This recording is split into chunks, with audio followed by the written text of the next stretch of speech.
युवा सेना प्रमुख आदित्य ठाकरे हे उद्या कल्याणचा दौरा करणार आहेत। संध्याकाळी 6 वाजता कल्याण पूर्वेमधल्या कोळसेवाडी शाखेला आदित्य ठाकरे हे भेट देणार असल्याचं कळत आहे। आदित्य ठाकरे हे कल्याणमधल्या पदाधिकाऱ्यांसोबत चर्चा सुद्धा करणार असल्याची माहिती मिळते आहे। तर कल्याण पूर्वचे आमदार गणपत गायकवाड यांच्या गोळीबाराच्या घटनेच्या नंतर आदित्य ठाकरे आता कल्याणचा दौरा करताना दिसतायत।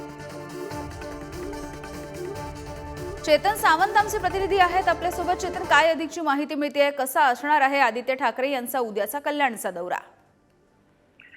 उद्या संध्याकाळी 6 वाजता कल्याण पूर्व येथील कोळसेवाडी शाखेला आदित्य ठाकरे भेट देणार आहे। यापूर्वी आपण पाहिलं असेल पक्षप्रमुख उद्धव ठाकरे आणि शिवसेना नेते संजय राऊत यांनी देखील कल्याण लोकसभा मतदारसंघामध्ये भेटीगाठी घेतल्या होत्या, त्या पदाधिकाऱ्यांशी चर्चा केल्या होत्या।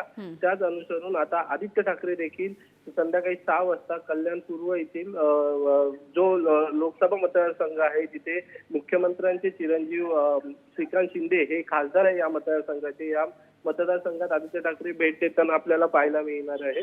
खरं तर ही भेट महत्वपूर्ण यासाठीच पाहिली जाते की 2 फेब्रुवारीला आमदार गणपत गायकवाड यांनी उल्हासनगरमधील पोलीस स्थानकामध्ये जो एकनाथ शिंदेच्या शिवसेनेच्या नेत्यांवर गोळीबार केला होता, त्या प्रकरणानंतर जो असंतोष निर्माण झालेला आहे त्या मतदारसंघामध्ये, या अनुषंगाने आणि जे वातावरण वाढलेले आपण पाहिलं असेल, आदित्य ठाकरेंनी वारंवार ट्विट करत पत्रकार परिषद घेत थेट आरोप देखील केले होते की गुंडागर्दीचं सरकार सध्या चालू आहे। या अनुषंगाने त्या लोकसभा मतदारसंघात आज भेट घेत आहेत। अगदी धन्यवाद चेतन या अपडेटसाठी।